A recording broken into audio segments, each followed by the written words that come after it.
शिवपाल यादव जी लगातार संपर्क में हैं और शिवपाल यादव जी को मैंने पहले भी कहा था कि शिवपाल यादव जी और भारतीय जनता पार्टी के संबंध बहुत पुराने हैं। क्या अखिलेश के गुलदस्ते से वोट बैंक वाले सभी फूल बिखरने वाले हैं? ऐसे कई सवालों से इस वक्त उत्तर प्रदेश की राजनीति गुजर रही है। ज्यादा बातचीत के लिए हमारे साथ इस वक्त मौजूद हैं महान दल के अध्यक्ष और समाजवादी पार्टी के अलायंस पार्टनर केशव देव मौर्य जी। बहुत स्वागत है आपका। बहुत बहुत धन्यवाद। अखिलेश यादव कल आगरा में थे, उनसे सवाल किए गए, उन्होंने शिवपाल यादव को लेकर कहा कि जो बीजेपी से मिलेगा उसकी सभा में कोई जगह नहीं है। बिल्कुल ठीक कहा। भारतीय जनता पार्टी देश के लिए खतरनाक है, संविधान के लिए, लोकतंत्र के लिए खतरनाक है। ऐसे लोगों से जो रिश्ता रखे उससे समाजवादी पार्टी का रिश्ता होना भी नहीं चाहिए। और शिवपाल यादव जी लगातार संपर्क में हैं और शिवपाल यादव जी को मैंने पहले भी कहा था कि शिवपाल यादव जी और भारतीय जनता पार्टी के संबंध बहुत पुराने हैं। अगर संबंध पुराने ना होते तो बहन कुमारी मायावती जी का बंगला, जो मुख्यमंत्री थी, उनका बंगला खाली कराकर शिवपाल जी को उतना बड़ा बंगला क्यों दे दिया? शिवपाल यादव करहल में फिर अखिलेश के लिए वोट क्यों मांग रहे थे? जब कैंपेनिंग चल रही थी तो लगातार वो अखिलेश के लिए वोट मांग रहे थे। तो अगर वो बीजेपी से मिले थे शुरुआत से, तो बीच में टिकट लेना और फिर प्रमोट करना, कैंपेनिंग करना अखिलेश के फेवर में, ऐसा क्यों? देखिए, ऐसा है कि कुछ लोग चुनाव में सपा के साथ आए थे, अखिलेश जी के साथ आए थे समाजवादी पार्टी का काम खराब करने के लिए। अपने बयानों के माध्यम से, अपने एक्टिविटी के माध्यम से वो काम खराब करने आए थे और उन्होंने काम खराब किया। तो वोट जब साथ थे तो दिखावे के लिए तो वोट मांगना ही चाहिए पड़ेगा। और वैसे भी करहाल में किसी को वोट मांगने की जरूरत नहीं थी। अखिलेश जी न भी जाते तो वहाँ चुनाव तो एक तरफा था ही। आप कह रहे हैं शिवपाल दिखावे के लिए वोट मांग रहे थे। शिवपाल यादव की एक और बात यह है कि इटावा में कल उन्होंने एक भाषण में ये कहा है कि जो समाजवादी पार्टी ने लैपटॉप स्कीम स्टार्ट की, जिसको योगी सरकार ने आगे बढ़ाया है और ये कदम काबिले तारीफ है, तो कहीं ना कहीं वो योगी सरकार की तारीफ करते खुले मन से नजर आते हैं। इसके क्या मायने हैं? भाई, मैं तो पहले से कह रहा हूँ, आज से नहीं, मैं तो चुनाव के पहले से कह रहा हूँ कि इतना बड़ा बंगला दिया गया है, योगी जी ने बंगला दिया है, जब चाहते हैं मिल लेते हैं, तो कुछ तो उसका एहसान उतारना ही पड़ेगा ना। तो जो काम अखिलेश यादव जी ने शुरू किया था, इतना बड़ा एक्सप्रेसवे बनाया, उतना बढ़िया आज पूर्वांचल एक्सप्रेसवे बनाया है योगी जी ने। मैं तो अभी चल के आया हूँ 2 दिन पहले, दरक गए हैं जगह जगह। लेकिन वहीं पूर्वांचल एक्सप्रेसवे बहन जी ने जो बनाया था, वो लखनऊ एक्सप्रेसवे अखिलेश जी ने बनाया था, बहन जी ने बनाया था आगरा एक्सप्रेसवे, वो दोनों देख लीजिए, इंटैक्ट है। तो काम किस तरह के हुए हैं भारतीय जनता पार्टी में? भारतीय जनता पार्टी हिंदू मुसलमान के अलावा और किसी मुद्दे पर काम नहीं करती। और ये ठीक है कि जनता को ये बातें पसंद आती हैं, लेकिन धीरे धीरे जनता गरीब होती जा रही, कमजोर होती जा रही है। भारतीय जनता पार्टी जनता के सारे जो विकास के काम उन्होंने रोक दिया, नौकरी नहीं मिल रही बच्चों की।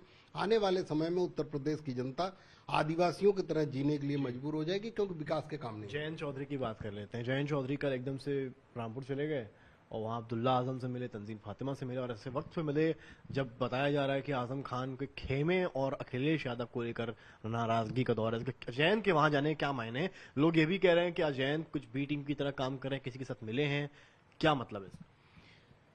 जयंत चौधरी जी पर मैं कुछ कहूं उससे पहले बात समझना चाहिए कि जयंत चौधरी जी समाजवादी पार्टी के साथ गठबंधन में है, तो बिना गठबंधन के नेता की मर्जी के या बिना उनसे पूछे उन्होंने चंद्रशेखर रावण जी से मुलाकात की। चंद्रशेखर रावण कौन है? 2 बार चुनाव लड़े चंद्रशेखर रावण की पार्टी, और दोनों बार कहीं 200, कहीं 300, कहीं 500 वोट मिला। इससे ज्यादा वोट कभी उनका नहीं रहा। और बता दें कि किस सीट पर वो पाए हैं वोट। स्वयं गोरखपुर गए थे योगी जी को हराने, 5,000 वोट, 5-6 हजार वोट में सिमट गए। तो जिसका कोई वजूद नहीं है, ऐसी पार्टी को दिन रात मीडिया में भी रखा जाता है, बात उनकी रखी जाती, चर्चा रखी जाती। क्यों रखी जाती? क्योंकि भाई उनसे बीजेपी आरएसएस को कोई फायदा होगा। ऐसे लोगों से जयंत जी मिले। और जयंत जी के एक और बात हमें याद आती है कि हाथरस का कांड हुआ था, सभी लोग गए मिलने, सपा के लोग, बहुत नेता गए मिलने, मैं भी गया मिलने, और तमाम छोटी पार्टियां गई मिलने। किसी के ऊपर पुलिस ने लाठी नहीं चलाई। प्रधानमंत्री के पौत्र जयंत चौधरी के ऊपर लाठी चलाने क्या वजूद बनता, जबकि 15-20 वो लोग जयंत जी के साथ थे। तो जयंत जी के ऊपर उस समय लाठी चलाई गई। उस समय राष्ट्रीय लोकदल की चर्चा भी नहीं थी, राष्ट्रीय लोकदल के प्रमुख के ऊपर लाठी चलाई गई। और जब कोरोना काल चल रहा था तो उनको उस समय रैली करने की अनुमति किसने दी? सरकार ने ही दी। तो ये सब एक गेम प्लान है।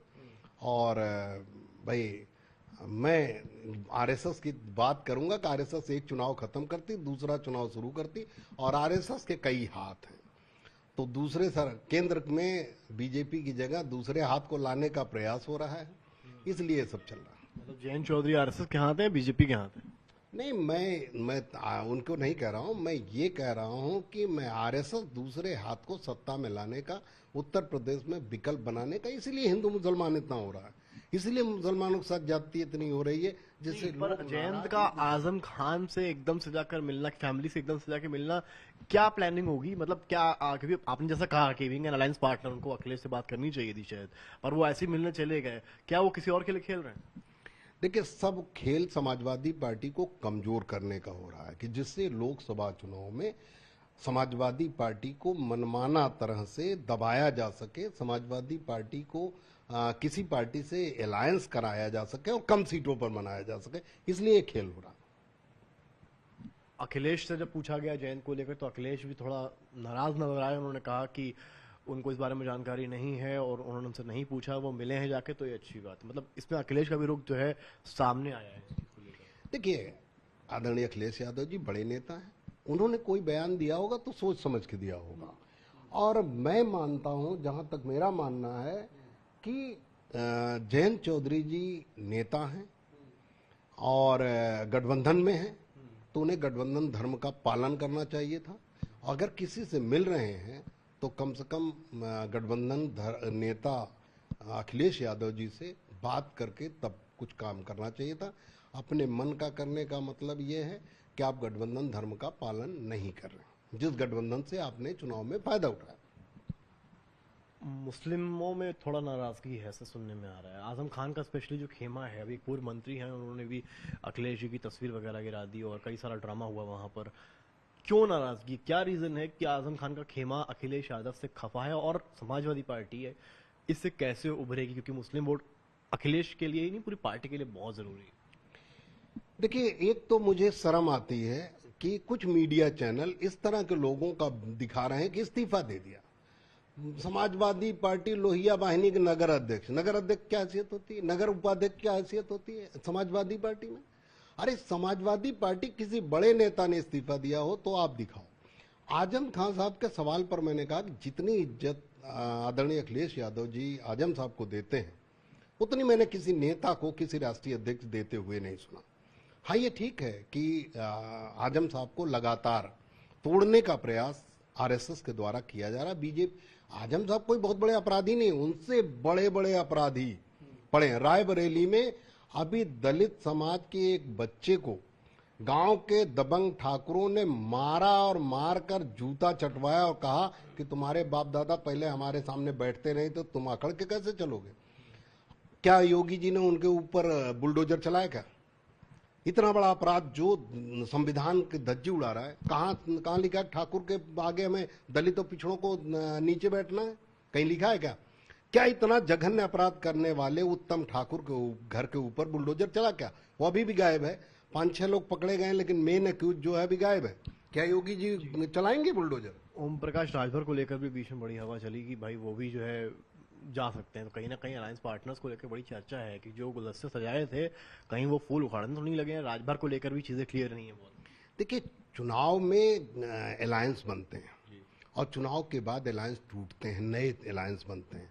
कभी समाजवादी पार्टी का कांग्रेस के साथ अलायंस हुआ था, कभी बसपा के साथ अलायंस हुआ था, और कभी हम छोटी प्रकाश राजभर विश्वास पात्र हैं। मैं आगे बात कहूं कि कभी अलायंस छोटी पार्टियों से उन्होंने इस बार 2022 में किया अखिलेश यादव जी ने। अखिलेश यादव जी ने अपनी ओर से किसी गठबंधन को नहीं तोड़ा। पिछली बार बहन जी ने उनके ऊपर आरोप लगाया, फिर भी उन्होंने एक शब्द नहीं कहा। आज अखिलेश यादव जी अपने गठबंधन धर्म का पालन कर रहे हैं। उन्होंने किसी भी छोटी पार्टी को सम्मान में कमी नहीं की। मैं जब चाहता हूं उनसे समय मांगता हूं, समय देते हैं, प्यार से बैठाते हैं, चाय पिलाते हैं, नाश्ता कराते हैं और इज्जत देते हैं, और न तो सिक्योरिटी चेक होती है मेरी, न तो कहीं मुझसे 1 मिनट रोका जाता है।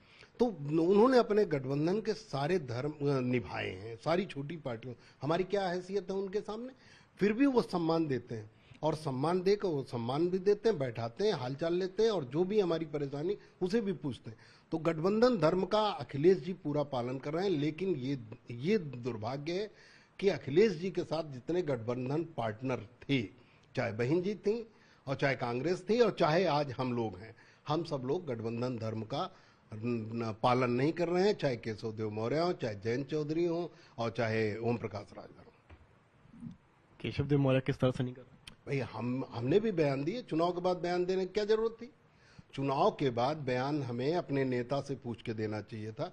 गठबंधन धर्म के अगर पालन हम करते तो गठबंधन धर्म के नेता से अखिलेश यादव जी की मीटिंग करके उनकी लाइन पर हमें बयान देना चाहिए, लेकिन हमने उनसे बिना पूछे अपने मन की बात कही। तो क्या ये गठबंधन धर्म है? और राजभर जी तो रोज बयान देते हैं। राजभर जी कौन मतलब है? सभी लोग बयान देते हैं। क्या अखिलेश यादव जी से किसी ने गठबंधन धर्म का पालन पूछा? अखिलेश यादव जी ने न ओम प्रकाश राजभर जी के लिए एक शब्द बोला कि इन्होंने वोट नहीं दिलाया, न केशव देव मौर्य के खिलाफ बोला, जबकि सबसे कम वोट महान दल का गया, गठबंधन में सबसे कम वोट महान दल का गया, लेकिन उन्होंने एक शब्द भी नहीं कहा कि क्यों आपने वोट नहीं दिलाया, क्यों वोट आपका नहीं मिला। ना जयंत चौधरी जी से उन्होंने पूछा कि आपने तो हमारा फायदा ले लिया, लेकिन जाट समाज का वोट जहां मुस्लिम प्रत्याशी थे वहां नहीं मिला, तो उन्होंने तो नहीं पूछा, उन्होंने किसी का अपमान नहीं किया। और अखिलेश यादव जी एक बेहतरीन नेता, थोड़ा सीधे हैं, सरल हैं। तो ये थे हमारे साथ केशव देव मौर्य। इनका कहना है कि अखिलेश ने तो साथ दिया, पर गठबंधन के जो अन्य दल थे उन्होंने कहीं ना कहीं उस लेवल पर साथ नहीं दिया। तो वहीं जयंत चौधरी को लेकर कहा है कि उनको गठबंधन धर्म निभाना था और किसी बड़े नेता की फैमिली से मिलने से पहले एटलीस्ट पार्टी को बताया जाना चाहिए था। कैमरामैन संदीप के साथ समर्थ श्रीवास्तव, लखनऊ, यूपी तक।